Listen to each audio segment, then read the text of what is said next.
The Donnelly family, a genetic experiment in the mountains of Montana. Winter, 1876. Deep in the rugged wilderness of the Montana Territory, German physician Theodor Brennan stumbled upon a discovery that would forever scar his mind. Hidden in an abandoned cabin, 23 miles from the nearest settlement, he found medical records detailing 5 generations of deliberate inbreeding within a single Irish family. But the most horrifying discovery lay beneath the floorboards. The swaddled remains of 7 infants, their bodies deformed in eerily similar ways. Their parents had condemned them as unworthy of life, discarding them to preserve the illusion of normality. For the Donnelly family, infanticide was not an act of desperation, but a ritual of cold calculation. What Brennan unearthed was no random descent into madness. It was a systematic genetic experiment, spanning continents and centuries. Its roots traced back to Ireland, winter of 1798, when the first Donnellys chose a path of blood purification. But it was in the remote mountains of Montana that their plan reached its darkest climax. The Montana Territory in 1874 was little more than the edge of civilization, where law existed only in name. Helena, the capital, was a rough sprawl of miners and fortune seekers, surrounded by wilderness where families could vanish without a trace. Into this harsh land arrived Patrick Donnelly, his wife Bridget, and their 4 children, Seamus, Moira, Colin, and Declan. From the start, their presence drew attention. Unlike most Irish immigrants who arrived destitute, the Donnellys carried trunks filled with fine goods and gold coins. Patrick claimed to be a farmer, though his hands bore the stains of ink rather than soil. Bridget, pale and haunted, carried the look of a woman who had endured horrors she dared not name. The documents they presented to settle in Montana were forged. In truth, the Donnellys had fled Ireland under a cloud of scandal. A parish priest had uncovered their sin against God and nature and threatened to expose them. To preserve their secret, they vanished across the ocean. In Montana, they bought land in a valley sealed off by mountains, where winter snow cut off all paths. For a family craving isolation, it was the perfect sanctuary. For anyone else, it would have been a death trap. The neighbors in Helena soon noted unsettling traits. The Donnellys all bore the same unnerving features: pale eyes, elongated faces, spidery fingers. Their children were unnaturally disciplined, intelligent, and secretive. Mail courier Jake Harrison recalled overhearing fragments of their conversations: purity of the line, proper breeding, necessary sacrifices. The first alarming event came in the spring of 1875. When the snow melted, Harrison rode to their cabin and immediately sensed something was wrong. Fresh boards patched the walls, earth was disturbed around the property, and in the air hung a sickly sweet stench of death. Inside, Bridget was in labor. Moira assisted her. The child that emerged was grotesquely deformed: a twisted spine, an oversized skull, a mangled hand. Yet what chilled Harrison was not the sight itself, but the family's reaction. No horror, no grief, only cold calculation. "This child will not survive," Patrick declared flatly. "It is God's mercy. Better this than a lifetime of suffering." When Harrison urged him to fetch a doctor, Patrick's eyes hardened. His voice carried quiet menace. No one must interfere with their divine judgment. The other children showed no surprise. To them, this was routine. 2 weeks later, when Harrison returned, the infant was gone. Bridget claimed the child had died after 3 days. Behind the cabin, crude wooden crosses marked small graves. 4 of them fresh, the ground hastily turned. The crosses had been prepared in advance, as if they had always known. Harrison understood then. In Montana, the Donnellys continued their ritual of selective death. The doctor. Brennan's examination of the recovered journals confirmed his dread. The Donnellys were not striving for survival. They were pursuing an idea. Their purpose was to refine the perfection of the bloodline by eliminating the weak. The vast isolation of Montana allowed them to conceal their monstrous practices. But Brennan's most disturbing discovery came in Patrick Donnelly's personal diary. Within its pages were cryptic references to reaching the stage when the blood gains power, and to the impending birth of an heir who would surpass all predecessors. By the spring of 1876, whispers about the Donnellys spread among the few neighboring settlers.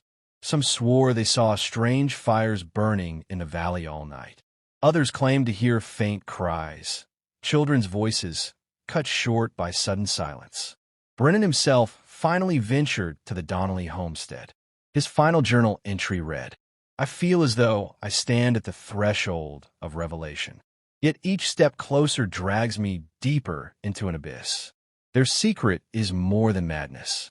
It is transmissible. If I do not return, let these notes serve as warning." What he witnessed beyond that valley remains unknown. Brennan never returned. But to this day, some travelers swear that in the mountains of Montana, one can still hear whispers in old Irish Gaelic drifting on the wind and see faint candlelight flickering from the windows of a cabin long abandoned. That summer, Harrison began watching the Donnelly family more closely. There was something unervingly off about them. Too many peculiarities that couldn't be explained away by strict parenting or the hardships of frontier life. The children moved like actors forced to perform their roles under threat of punishment. Their voices trembled, not from respect, but from a deeper kind of fear. The eldest son, Seamus, stuttered so violently it seemed as though every word tore out of him like a wound. Moira and Colin looked far older than their years, while Declan once whispered a line Harrison would never forget. "Sometimes children are wrong, and Father says God takes them, but maybe it isn't God who decides." The boy clamped his hand over his mouth immediately afterward, as if he had revealed a secret that could cost him his life. Harrison began lingering near the cabin, listening. Words like purity of the line and sacrifices for the strength of blood carried the weight of some ancient cult. Mentions of the weak and the imperfect stirred the darkest suspicions. It became clear to Harrison that the Donnellys had not chosen isolation to protect themselves from the outside world. They were hiding something too monstrous to face the light of society. By the winter of 1875, snow had sealed the family inside the mountains. But that was when Harrison witnessed the unexplainable. Strange lights flickering at night, eerie chants that sounded like voices never meant for human throats. In the blizzard, he sometimes glimpsed towering figures moving with ease through the storm, untouched by the cold. Terrified, he went to see Dr. Theodore Brennan, a newcomer to Montana. Brennan was a man of science, though his reputation in Europe had crumbled because of his controversial ideas about controlled breeding. He believed heredity could be directed, refined. Harrison's account ignited his professional curiosity. Trapped by the winter, Brennan turned to the archives instead of the mountains. What he discovered shook even him. The Donnellys' documents did not match Irish parish records. Names of relatives were missing from church ledgers. Their supposed ruined farms had never existed. Stranger still was their wealth. Poor immigrants could not have possessed gold, yet the Donnellys paid generously for land and passage. In New York archives, Brennan unearthed something even darker, an Ellis Island entry noting physical deformities in the Donnelly children. A doctor had recommended they be detained for medical examination, but the record was lost among the flood of immigrants. Other Donnelly families across states carried similar shadows. Unusual infant deaths, sudden disappearances, traces that faded just as quickly as they appeared. This was no isolated family. It was a pattern, perhaps even a network of clans preserving ancient practices while drifting from state to escape the authorities. When spring came in 1876 and the passes cleared, Brennan resolved to see the Donnelly homestead for himself. The journey took a full day through forests and jagged ridges. The cabin looked well kept, deceptively ordinary, but the graveyard behind it shattered the illusion. 11 small graves lined in perfect rows. Death had come with chilling regularity, and freshly dug plots waited for more. Patrick Donnelly met Brennan at the door. He looked far older, his hair gone white, his face carved with lines of fear. "We don't need a doctor," he said hollowly. Behind him appeared Bridget, gaunt and hollow-eyed, little more than a shadow of herself. Brennan stepped inside. His gaze swept across the walls, and his chest tightened. Symbols carved into the wood twisted into strange, interlaced patterns that echoed pagan marks. The air was thick with the scent of blood mingled with herbs. From the back of the house came the sound of a child crying. Too steady, too prolonged, almost mechanical. Her hands trembled, whether from malnutrition, illness, or stress, so deeply rooted in the body that it became physical. When she tried to speak, Patrick silenced her with a look, heavy, crushing, sharpened by years of dominance. But it was the children who revealed the darkest secrets. Moira, just 18, was pregnant again. The timing suggested conception during the winter isolation, when no outsiders could have possibly been involved. Colleen, 16, looked far older than her years. Her features, mannerisms, and submissiveness hinted at experiences she should never have known. Even more unsettling was 13-year-old Declan. Asymmetrical features, a twisted spine, a limp, elongated fingers, signs of hereditary disease. Even Seamus, the eldest at 20, seemed broken. His stutter was so severe he could barely speak, and when asked about his family, he froze as if terrified of punishment. All the children moved with extreme caution, as though every misplaced word or gesture might trigger their parents' wrath. The Donnelly house itself whispered of secrets. Heavy curtains, locked doors, strange odors, a mix of medicine, organic decay, and something deeply unsettling.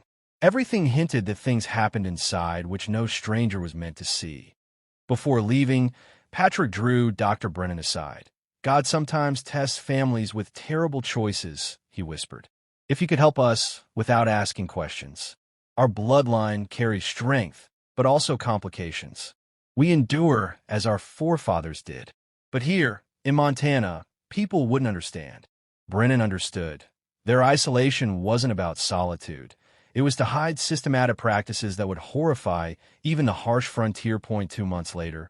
A message came. The Donnelly woman is in hard labor. Something's wrong. Urgent. For the first time, the family called for outside help. The cabin reeked of heat and stench. On the bed lay Moira, delivering twins, but they were conjoined, sharing organs, with almost no chance of survival. The Donnellys didn't react with horror, but with cold familiarity, as if they had been through this many times. Patrick and Bridget moved with grim coordination, while the children prepared instruments. Under the bed, Brennan noticed leather journals. Inside were dozens of sketches of malformed infants, dates, and places reaching back decades, even to Ireland. Detailed notes on corrections, marriage plans, genealogical charts. The truth struck him. The Donnellys had deliberately practiced incestuous unions, believing they were preserving purity of the line. Patrick and Bridget themselves were cousins. Bridget spoke firmly. The bloodline must be preserved. Weakness cannot be allowed. What outsiders call cruelty, we call mercy. Brennan realized this wasn't mere infanticide. It was a multi-generational genetic experiment carried out on their own children. The psychological toll was devastating. Patrick suffered anxiety and depression, Bridget from violent breakdowns. Seamus, from youth, had been forced to participate in the removal of siblings. Moira and Colleen were being groomed as mothers, subjected to abuse and destined for incestuous marriages. Declan, crippled and deformed, eventually vanished into the mountains, never to be found. The legal system was helpless. How could it prosecute multigenerational infanticide? Charges faltered. The defense claimed hereditary madness. But both Patrick and Bridget died before trial. He of a stroke, she from complications during yet another stillbirth. Brennan's documents entered early medical literature as evidence of the dangers of inbreeding. Yet he published only partial accounts, omitting the systematic killings. The complete journals surfaced only after his death, where he confessed to lifelong nightmares of conjoined infants and a crushing sense of guilt. The Donnelly cabin remained abandoned. Locals avoided it, too haunted by the horrors whispered about. The graveyard behind the house, lined with nameless infant crosses, stood as a silent monument to the failure of genetic perfection. Their story became a warning. The Donnellys' obsession with pure blood, combined with isolation and fanaticism, bred only nightmares. They believed they were forging a perfect line, but what they left behind was only pain, death, and fear.